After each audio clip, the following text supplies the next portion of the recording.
Hello and welcome back to Quitting Together, where recovery doesn't have to be done alone. My name's Aaron and I'm so proud of you for being here today. I'm honestly so proud of myself for being here today because it has been a month and 23 days since I last smoked marijuana. I am a marijuana addict. I'm an addict of many different smaller things, but marijuana is the thing that just always seems to negatively impact my life.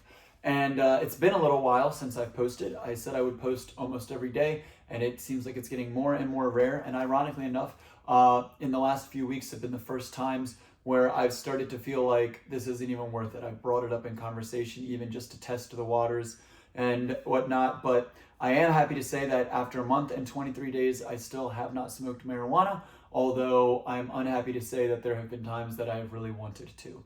I have a tendency to get overwhelmed. And when I get overwhelmed, the easiest thing to do is smoke a little weed and you feel so much better. I freaking love marijuana. But it's a temporary fix that does not solve the long-term problem and ends up creating way more long-term problems for me. With that said, I'm here today to tell you basically how my life has changed in this nearly first 2 months of not smoking. The goods and the bads, and just an objective thought. So I guess the positives would be, well, let's start from the very beginning. I guess emotionally, the positives would be that I'm much more present. I've realized that every time we smoke or take any sort of drug or anything like that, we are making a commitment to ourselves to be okay with not being present. We are committing to not fully being in the moment. And that is something that I'd never really thought about before. Thought of it as a commitment, right? Right now I'm committing to not smoke weed, and if by smoking weed that would make it so that I have committed to not being present any longer. So if I start to feel like that, I really have to ask myself, okay, Aaron, well, do you want to make a commitment to no longer being present? And that's a really easy way for me to say, no, that's a horrible commitment to want to make. I enjoy being present. That's probably the best part about quitting. With the emotional thing, though, I have a lot of emotional irregulation, I guess, from not smoking weed. Most of the time I feel okay, but I've been honestly pretty depressed on certain days, unbelievably anxious on certain days, because I've kind of given up my medicine, right? And there's so many people that call it their medicine. Oh, I would go crazy without it. Well, no, you're probably going crazy because of it.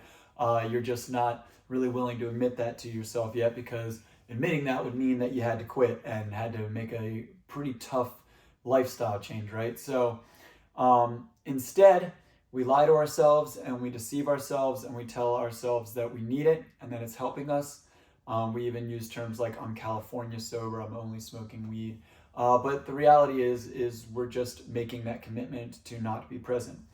But in choosing to not smoke weed, there have been a lot of ups and downs, times where I feel like I'm barely gonna make it, like because I'm filling my time with other things, exercise and a lot of work, honestly. It has gotten a little bit overwhelming because I'm having to deal with all of the things that need to be done. And I work a lot of jobs. I have 3 jobs, 2 that are essentially almost full time. So it makes it, I'm working right now probably at least 60 hours every week. And because I work for myself, if any of you work for yourself, you understand this. Work never leaves you. You always are at work. Even if you're at home, you're laying in bed at night and you're thinking about all of the things that you still need to get done. I have a list that every day I add the new things to, and I can never get the amount of things checked off of the list compared to how much more I'm adding on. So it just feels like the list is never ending and always growing. But that's okay. It is what it is. It's part of being an adult and part of the privilege of getting to do what I love as a career. Kind of with what I was just saying about the laying in bed at night, I have not been sleeping well. I've been sleeping a little better lately, but for a while I was really not sleeping well at all. And I was working a lot, and weed I used for a long time to help me sleep. And so that really got difficult for a while, to the point that I actually fell asleep while walking, leaving my work, and walked face first into my van, broke my nose, gave myself a concussion. I'm healing from that now.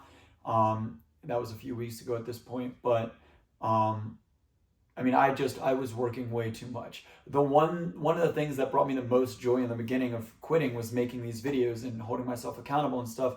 And then here we are. This is probably the first video I've made in 2 weeks, and the last two I made were super quick in my car before gigs, so that I could just get it done in time to have people not feel as though I had abandoned them. And I'm sorry for any of you who felt like, I know that even though there's not a lot of people watching these videos, statistically there's probably one of you, feel free to comment if it's you, that had started on this journey with me, and I stopped posting, and maybe that was just enough to give yourself that excuse to start smoking again. And for that, I am incredibly sorry. I'm glad that I have made this video today so that I am not that person in the future making excuses for myself. I have had a little bit of alcohol at this point. When was it? February 14th, I drank for the first time again with my wife. We just had each a glass of wine at dinner. It made me realize two things. One was that while I do not enjoy drinking, I still need to be cautious of not substituting one addiction for another, because without having weed, I think subconsciously my body is just looking for something to keep me from having to be present, to help me make that commitment to not being present again. And the other thing I realized is that I really do not like drinking. It doesn't sit well with my stomach, and it does not sit well with my brain. And thank God for that, right? Because if it was fine with my stomach a little better, or if I enjoyed the feeling of it a little more, it probably would be a problem. So it's not lost on me that probably the only reason I don't have a problem with drinking is because of how my body reacts to it. But I'm grateful for that. I've been getting a lot of different work done. This room is one of them.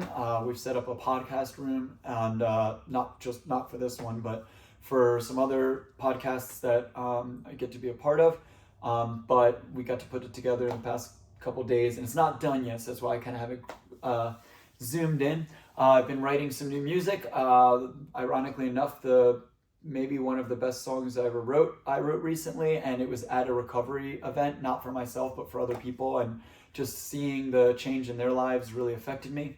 I'm working out a lot. I have a personal trainer now that is working with me and has me going 5 days a week, every week, and really pushing me. I've told him all about this and that I need him to push me. I use the term fat shaming. I know that's a horrible thing, but I need someone to quote unquote fat shame me, skinny shame me, right? To make me feel like I am not doing enough with this stuff, because that's really how I react positively.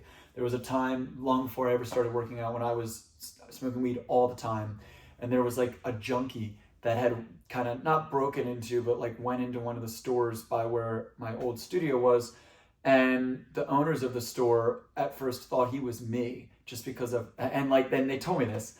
And that was I think maybe a couple days later was the first time I ever went to the gym and started working out, and it changed my life.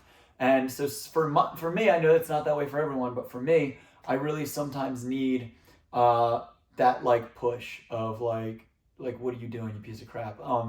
And I say that stuff enough to myself, and so I think having someone else say it to me instead, someone that I love and trust, and that I know is doing it because they want to see me get better, not because they're trying to hurt me, I think that that's incredibly important. So if you are looking to quit weed, or if you have quit weed at the beginning of the year and have stuck with it, I'm so proud of you for being here. For those of you who started at the beginning of the year and you've already failed, that's okay. It's not a failure, it's just a roadblock. I have hit roadblocks myself in many ways throughout my entire life. The best thing that is happening to me in my life right now is the fact that I still have maintained my sobriety, and especially in the section that I thought would be rather easy. I went into it maybe a little naively, and it has not been difficult, but it has been stressful. And the easiest way to get rid of that stress is to get high as a kite. But that will only lead to more stress. And so I'm not going to choose the temporary fix. I'm not going to choose the disassociative property of being able to disconnect from the world. Instead, I'm going to choose to make this video and to continue to encourage each one of you and to thank you all for being here. Feel free to let me know your stories in the comment. And if you have any advice you're looking for, I am not very good at being sober. This is only 2 months of that, but I am incredibly good at being an addict. And so I have 10 years at least worth of that experience. Thank you guys so much for being here. Remember, you're not alone in this, and I'll see you for the next video.